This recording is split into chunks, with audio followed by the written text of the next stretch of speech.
I'm trying to change up the format with these videos, so just work with me. It'll be a little choppy. I'm still trying to figure it out, but okay. With that being said, this dish is called buffalo chicken stuffed bell peppers. This was taught to me by my roommate Even, and it is one of our favorite things to make, and it's one of my absolute favorite things in the whole world, so I thought this would be a good thing to make now. The ingredients are pretty simple on this.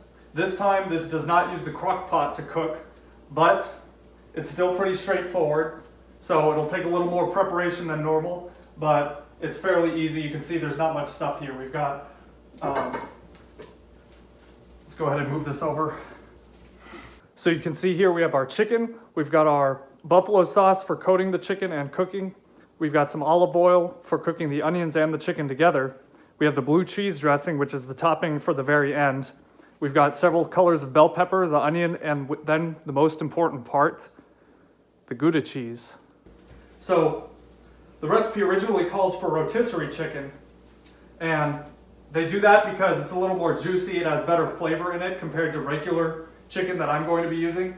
But the problem that we found out is that once we were done making this dish is they were just really oily and just a lot of grease coming off them when we were trying to eat them. So we didn't like that very much. So we switched it out with cooking the chicken ourselves instead of using the recipe's rotisserie chicken. So when you do this, you can use either one, it doesn't matter, but I prefer this one just because I don't like how oily the original recipe gets. So other than that, it also calls for coating the bell peppers in olive oil, which that also adds to just the general oiliness, so we like to go without that part. But you can do whatever when you use this one. The great thing about this is that you can also scale it up or down depending on how many people you're serving. So here I'm kind of guessing because the recipe calls for 3 cups of rotisserie chicken, but it's kind of hard to translate that into weight. So I have 2 pounds of chicken here and 5 bell peppers total. So we'll see how much that gives me in the end. The other thing to think about is that this recipe actually requires the chicken to be cooked before you start. So the first thing I'm going to need to do here is clear all this up and then put the chicken in to get that cooking before I can actually start on it. So let's go ahead and get that going.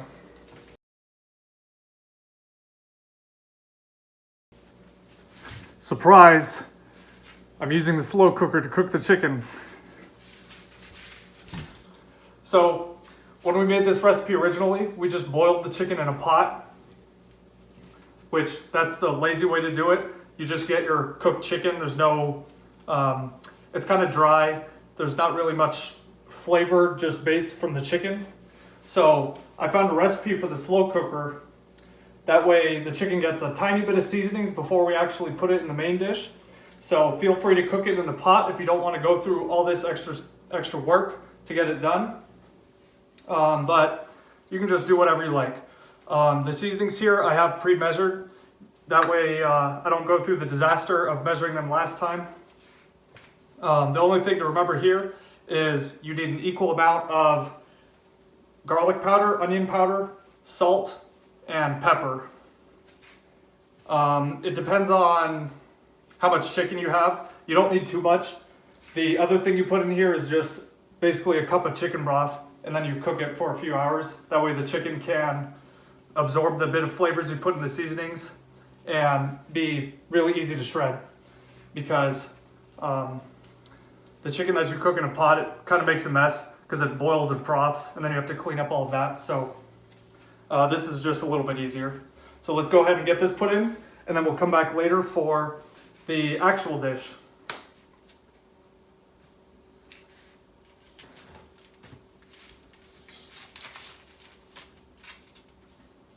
So essentially for this one, it is my 2 pounds of chicken breasts,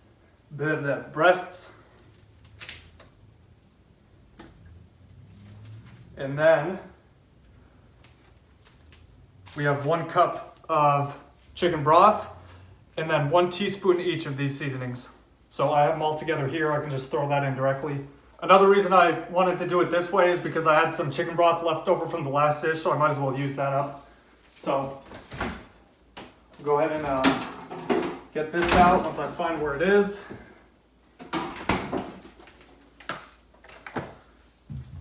So we just need 1 cup here.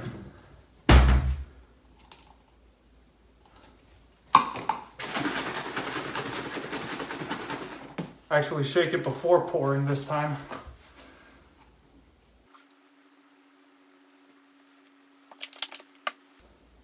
So here we go.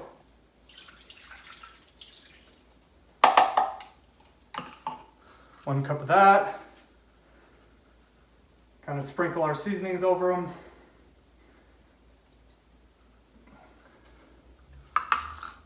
And I'm going to stir it up a little, that way they mix a bit better. And then we just put this in for about 3 to 4 hours on high, and it'll cook itself, and they'll be nice and tender and ready to shred once it's done.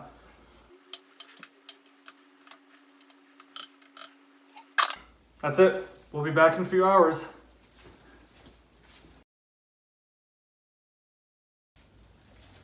The chicken should be done in about an hour, so I'm going to go ahead and start cutting up the rest of the stuff so it's ready to go once that finishes up. Now here I have some cloves of garlic that are ready to be cut up again. I made sure to peel them this time, unlike last time. We also have the half of the onion from the previous meal that I made, and I've got my 5 multicolored bell peppers here. You can see I don't have any green ones because I don't really like the green ones. There's just not much flavor on them compared to the other ones. But in general, as far as vegetables and fruits go, you just want to make sure that you rinse these off beforehand so that they're clean and ready for being cut up. For this dish, we're going to be cutting the bell peppers lengthwise in half. You can leave them in holes and just cut the top off if you want, but you can make more of them by cutting them in half, and it's easier to stuff them, and it doesn't make as much of a mess as you're eating because it cradles them a little better when you stuff the chicken into it. So we'll go ahead and start cutting these up and then get ready for the rest of the dish. So just like before, we want to just cut up the onions into little tiny pieces so that it cooks better. We're going to be putting them in the pan first before the chicken and caramelizing those to start off, and then we throw the chicken in after that and cook them together, and then we add the sauce to it.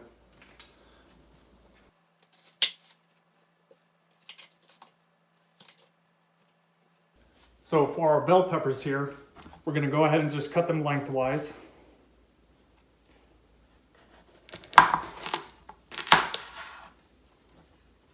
So what you want to do here, to make it easier, is you can just take a spoon and then just scrape out all the seeds and everything on the inside to decore them. Because the spoon is round, it won't stab it as easily as a knife would, and it makes it easy to just carve out all the seeds. So we're going to go ahead and do that. And I won't show me cutting all of them, but just so you know what the process is.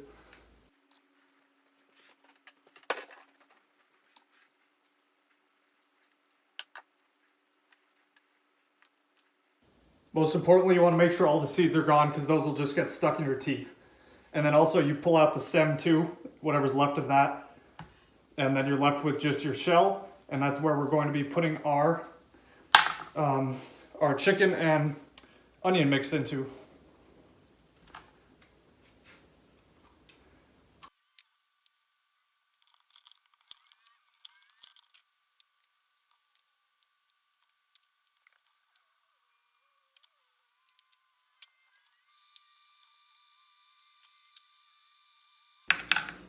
All right, that covers all our bell peppers. Last but not least, we've got our garlic here. And just like before, my favorite thing to do instead of mincing it is just shredding it on the cheese grater. So I'll go ahead and just make a little shred pile here, and then we should be good.